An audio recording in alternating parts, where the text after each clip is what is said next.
Depuis près d'un siècle, la Coupe du Monde fait rêver des milliards de personnes.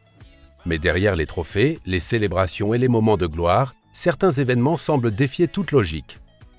Des trophées qui disparaissent sans laisser de traces. Des nations entières plongées dans le silence. Des héros devenus des parias du jour au lendemain. Et des coïncidences tellement troublantes que certains parlent encore aujourd'hui d'une malédiction. Cette histoire commence en 1950, dans un stade si immense qu'il ressemblait à une ville. Chapitre 1. Le jour où un pays entier s'est arrêté.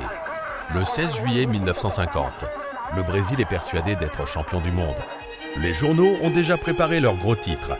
Des chansons ont été écrites, des médailles commémoratives sont fabriquées avant même le match. Dans les rues de Rio, les gens célèbrent déjà une victoire qui n'a pas encore eu lieu. Puis vient le match contre l'Uruguay. Près de 200 000 personnes remplissent le stade Maracanã. Lorsque le Brésil marque le premier but, l'explosion de joie est telle que certains témoins affirmeront plus tard avoir senti les gradins trembler. Puis quelque chose change. L'Uruguay égalise. Le stade se calme, mais personne ne s'inquiète vraiment.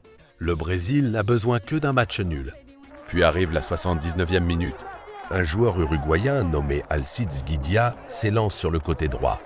Il frappe. Botte. Silence. Un silence si étrange que plusieurs témoins raconteront plus tard qu'ils pouvaient entendre les cris des joueurs sur le terrain. En quelques secondes, un pays entier passe du rêve au cauchemar. Certains supporters s'évanouissent, d'autres pleurent. Pour beaucoup de Brésiliens, cette journée restera la plus douloureuse de l'histoire du football. Mais ce n'était que le début. Chapitre 2.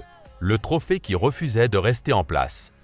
16 ans plus tard, le trophée Jules Rimet est exposé en Angleterre. Protégé, surveillé, en sécurité. Du moins, c'est ce que tout le monde croit. Puis un matin, il disparaît. Volatilisé, comme si quelqu'un l'avait arraché à l'histoire elle-même. La police lance une chasse à l'homme gigantesque. Les enquêteurs cherchent partout. Rien. Pendant plusieurs jours, le trophée le plus célèbre du monde semble avoir disparu à jamais. Puis survient l'impossible. Un chien nommé Pickles découvre le trophée caché sous des journaux dans un jardin.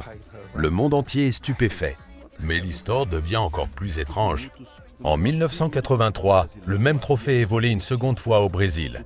Cette fois-ci, il ne sera jamais retrouvé.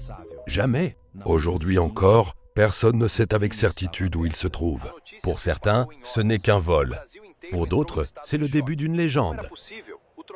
Et bientôt, une question apparaît partout. Et si la Coupe du Monde était devenue bien plus qu'un simple tournoi ?